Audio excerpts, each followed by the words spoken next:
ஓணம் பண்டிகை வரலாறு.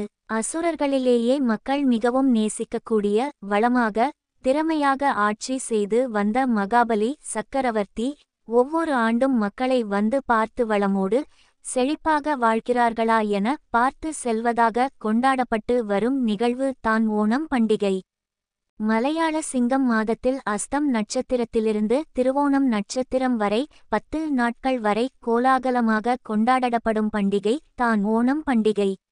கடைசி நாளான திருவோணம் நட்சத்திரத்தின் போது மகாபலி மக்களை காண வருவதாக கருதப்படுகின்றது. எலியாக இருந்த மகாபலி சக்கரவர்த்தி முற்பிறவியில் எலியாக இருந்தார்.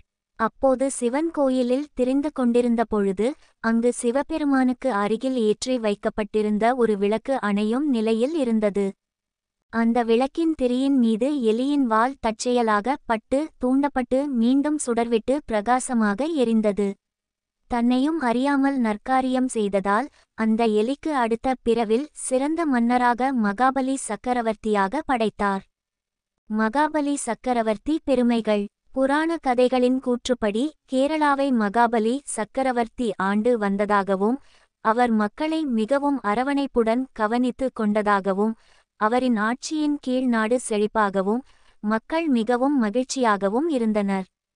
நாட்டுக்காகவும் நாட்டு மக்களுக்காகவும் மகாபலி சக்கரவர்த்தி செய்த நற்காரியங்களால் அவனே அறியாத அளவிற்கு மிகுந்த உயர்ந்த இடத்திற்கு சென்று கொண்டிருந்தார். வேள்வி. இந்நிலையில் நாட்டு மக்களின் நலனுக்காக தேவேந்திர பதவி வேண்டி ஒரு மாபெரும் அசுவமேத வேள்வி ஒன்றை நடத்தவும் வேள்வியின் இறுதியில் நாட்டு மக்களுக்கு தான தர்மம் வழங்க முடிவு செய்தார் மகாபலி சக்கரவர்த்தி. இந்த வேள்வியை அசுர குரு சுக்ராசாரியார் செய்ய முடிவு செய்யப்பட்டது. இதையறிந்த தேவர்கள் மகாபலி சக்கரவர்த்தியுடன் போரிட்டனர். இதில் மகாபலி வென்றார். இதனால் அச்சமடைந்த தேவர்கள் மகாவிஷ்ணுவிடம் முறையிட்டனர். வாமன அவதாரம். தேவர்களை காப்பது தனது கடமை என கருதிய மகாவிஷ்ணு வாமன அவதாரம் எடுத்தார். மண்ணுலகில் விஷ்ணுவின் 5வது அவதாரமாக காசியப முனிவர் திதி தம்பதிக்கு மகனாக அவதரித்திருந்தார். மகாபலி சக்கரவர்த்தி தன் வேள்வி நிறைவு செய்யும் விதமாக மக்களுக்கு தான தர்மங்கள் செய்ய தொடங்கினார். இதில் தான தர்மங்கள் செய்து முடிக்கும் போது வாமனன் அங்கு வந்தார்.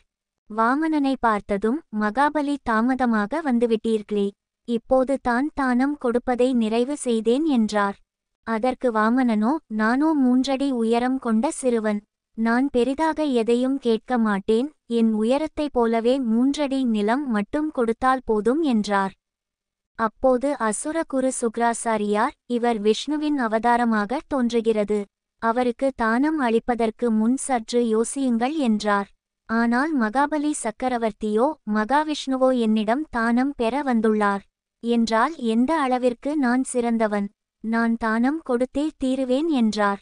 தானம் கொடுக்க கமண்டலத்திலிருந்து நீரை வார்க்க மகாபலி சக்கரவர்த்தி முயன்றபோது நீர் வராத மாதிரி வண்டு அவதாரம் எடுத்து சுக்ராச்சாரியர் கமண்டலத்தை அடைத்து கொண்டார். அப்போது வாமனன் அங்கிருந்த ஒரு குச்சியை எடுத்து கமண்டல நீர் வரும் குழாயை குத்தினார். இதனால் சுக்ராச்சாரியரின் ஒரு கண் பறிபோனது. வரம் பெற்ற மகாபலி சக்கரவர்த்தி அதன்பின் ஒரு அடியால் மண்ணுலகையும் மற்றொரு அடியால் விண்ணுலகத்தையும் அளந்தார் வாமனன். 3வது அடியை எங்கு வைப்பது என கேட்க மகாபலி தன் தலை மீது வைக்குமாறு சொன்னார். மகாபலியின் தலையில் வாமனன் கால் வைத்ததும் மகாபலி பாதாளலோகம் சென்றார். அசுரராக இருந்தாலும் மக்களுக்கு நல்லனவற்றை செய்த மகாபலிக்கு என்ன வரம் வேண்டும் என கேட்டார். அதற்கு மகாபலி சக்கரவர்த்தி, என் மக்களை நான் ஆண்டுக்கு ஒரு முறை வந்து பார்த்து அவர்கள் எப்படி வாழ்கிறார்கள் என பார்த்து செல்ல விரும்புகிறேன் என கூறினார். அதற்கு அப்படியே ஆகட்டும், நீ உன் மக்களை வந்து பார்ப்பதை மக்கள் பண்டிகையாக கொண்டாடுவார்கள் என மகாவிஷ்ணு வரம் அளித்தார். இதுவே ஓணம் பண்டிகையாக கொண்டாடப்படுகிறது.